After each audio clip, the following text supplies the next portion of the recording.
Imaginez un web où vous ne tapez plus jamais une adresse, où vous ne cliquez plus sur aucun lien, vous posez une question à une IA, elle vous répond point final. Pratique? Oui. Mais si, en chemin, on perd l'Internet ouvert, nos droits à l'image, et qu'un petit nombre d'acteurs contrôlent tout ce que l'on voit. Aujourd'hui, on va décrypter comment les dernières annonces de Mistral, d'OpenAI, de l'ARCEP, de Bruxelles et du gouvernement français dessinent ensemble le futur de l'IA dans nos vies. Et croyez-moi, ça va bien au-delà de quelques lignes de code ou d'un gadget high-tech. Bienvenue dans le débrief IA en 10 minutes. Votre rendez-vous pour comprendre concrètement ce que l'IA change dans la tech, au boulot et dans la société. Si ce format vous aide à y voir plus clair, pensez à vous abonner et à laisser un commentaire avec la news qui vous semble la plus importante. On attaque directement avec le gros coup de la semaine côté modèle. Mistral qui s'invite très sérieusement dans la cour des géants pour le code. Première actu, Mistral bouscule le coding assisté par l'IA. Mistral AI a annoncé DevStral 2, un modèle spécialisé pour le code, pensé pour tourner efficacement sur des clusters GPU. Sur le benchmark de référence S3Bench, il atteint 72,2%, ce qui le place au niveau, voire au-dessus, de modèles beaucoup plus gros et plus coûteux. Qu'est-ce que ça veut dire concrètement? D'abord, que les modèles dits open ou plus légers ne sont plus du tout des jouets. Ils rivalisent avec les ténors fermés d'OpenAI ou Google sur des tâches complexes de programmation. Ensuite, que les entreprises qui veulent intégrer de l'IA dans leurs outils de développement ont de vraies alternatives, potentiellement moins chères, plus faciles à déployer en interne et mieux contrôlables. Mistral accompagne ce modèle avec Mistral Vibe CLI, une interface en ligne de commande pour les développeurs. C'est un peu le compagnon IA natif dans ton terminal. Génération de code, complétion, refactorisation, tout ça intégré dans le workflow habituel du dev, sans passer par une interface web. Pourquoi c'est stratégique? Parce que le coding assisté, c'est le terrain de bataille du moment. Microsoft avec GitHub Copilot, OpenAI, Google, Anthropic et même des acteurs spécialisés comme Cursor ou Windsurf. Mistral vient de dire, on est là, on est compétitif et on peut alimenter tout un écosystème d'outils. Et à plus grande échelle, ça renforce l'idée d'une souveraineté européenne en IA, des modèles performants, déployables sur nos infrastructures pour nos entreprises sans dépendre exclusivement des API américaines. Deuxième actu, OpenAI prépare un appareil physique paisible pour 2026. On change complètement d'échelle, on n'est plus dans l'outil pour développeurs, mais dans l'objet du quotidien. OpenAI a confirmé qu'un premier appareil hardware était en route pour fin 2026. Ce qu'on en sait, ce serait un objet sans écran pensé pour être utilisé à la voix. Il repose sur des modèles audio avancés. Il est présenté comme un appareil paisible, moins intrusif qu'un smartphone. En clair, OpenAI veut matérialiser l'IA dans un nouveau type de terminal. Un assistant toujours là, toujours à l'écoute, mais qui ne vous bombarde pas de notifications et de lumière bleue. Pourquoi c'est important? D'abord, ça montre que OpenAI ne veut pas rester un simple fournisseur de modèles, mais devenir un acteur matériel comme Apple l'a fait avec l'iPhone.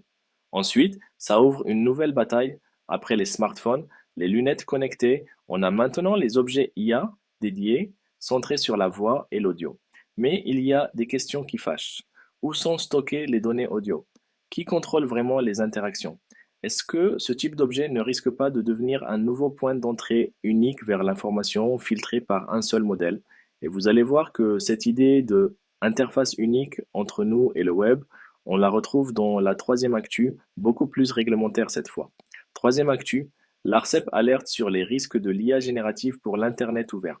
L'ARCEP, le régulateur français des télécoms, a publié un rapport dédié aux défis que pose l'IA générative pour l'Internet ouvert. Le constat est clair.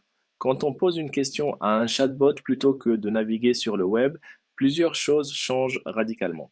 Au lieu de utilisateur, navigateur, site web multiple, on passe à utilisateur, un agent IA, une réponse unique, synthétique, les risques soulevés. Concentration du pouvoir. Quelques fournisseurs de modèles deviennent les portes d'entrée principales vers l'information.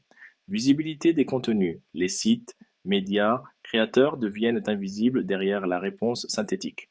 Biais et pluralisme. Si tout passe par une poignée de modèles, la diversité des sources et des points de vue peut se réduire drastiquement. L'ARCEP ne se contente pas d'alerter, elle propose des pistes. plus de transparence sur la manière dont les réponses sont produites et sur les sources utilisées. Redonner du contrôle à l'utilisateur, pouvoir choisir ses modèles, comprendre d'où viennent les infos, garder la possibilité de sortir vers le web. Frugalité et auditabilité. Éviter des infrastructures opaques, ultra concentrées, impossibles à auditer extérieurement. Ce rapport va nourrir les réflexions européennes sur la régulation des IA génératives, en complément de l'AI Act, et il met en lumière un point clé. Si on laisse les agents IA remplacer totalement la navigation, on ne parle plus seulement de tech, on parle d'architecture de l'espace public numérique. Quatrième actu, le droit à l'image face aux IA génératives sous pression. Autre front, plus juridique, le droit à l'image. La Croix rapporte que la Commission européenne et plusieurs acteurs du droit se penchent sérieusement sur l'impact des IA génératives capables de recréer un visage sans aucun consentement. Concrètement, ce que permettent déjà les modèles d'images et de vidéos. Générer des photos réalistes d'une personne dans n'importe quel contexte. Produire des deepfakes vidéo avec voix et expressions crédibles. Mélanger des traits morphologiques pour produire des faux vrais visages. Problème. Notre droit à l'image en Europe repose sur l'idée de consentement à la captation et à la diffusion de notre image. Mais que faire quand l'image n'a jamais été prise au sens classique, elle est générée. Les plateformes de diffusion sont mondiales, instantanées. Il devient quasiment impossible de distinguer vrai, faux à l'œil nu. Plusieurs chantiers se dessinent. Adapter les textes pour couvrir explicitement les contenus synthétiques. Clarifier la responsabilité. Qui est responsable? L'auteur du prompt, la plateforme, le fournisseur de modèles. Renforcer les mécanismes de retrait et de signalement, surtout pour les personnes non publiques. Cette dimension droit à l'image rejoint les préoccupations sur la vie privée, la dignité, mais aussi la désinformation, en particulier politique et sociale. On n'est plus seulement sur de l'IA qui amuse, mais sur un enjeu de protection des individus.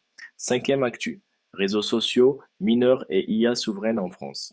Dernier point de notre tour d'horizon, la France, où les débats IA croisent directement ceux sur les réseaux sociaux et la protection des jeunes. Dans un récent débrief tech, plusieurs sujets se télescopent. Projet d'interdiction des réseaux sociaux pour les moins de 15 ans. Mise en place de systèmes de vérification d'âge, potentiellement dopés à l'IA.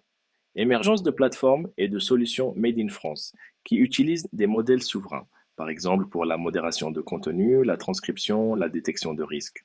Il y a deux faces à cette médaille.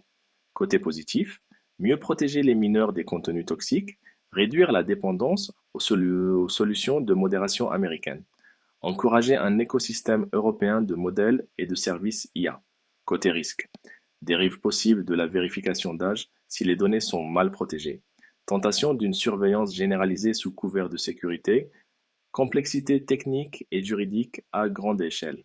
Ce qui est intéressant, c'est que ces initiatives nationales se déroulent en parallèle des grands débats européens, AI Act, droit à l'image, Internet ouvert, et des avancées purement technologiques, Mistral, OpenAI.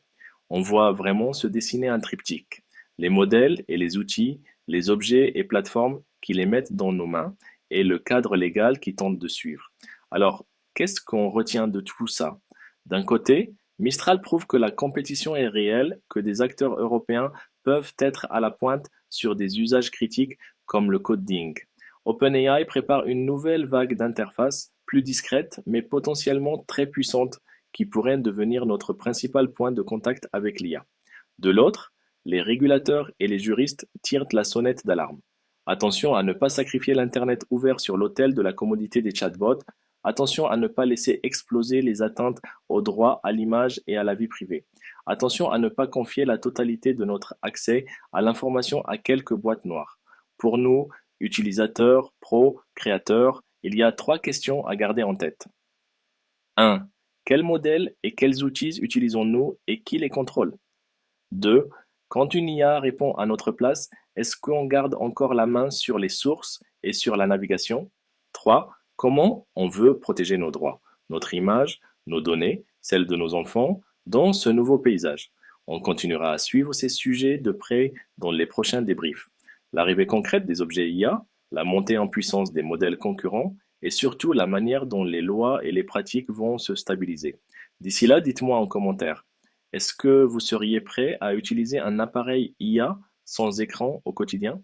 Et est-ce que vous utilisez déjà un assistant de code comme Devstral, Copilot ou autre? Merci d'avoir suivi ce débrief IA en 10 minutes. Abonnez-vous pour ne rien rater des prochaines actus et on se retrouve très vite pour un nouveau tour d'horizon de l'intelligence artificielle, mais expliqué simplement.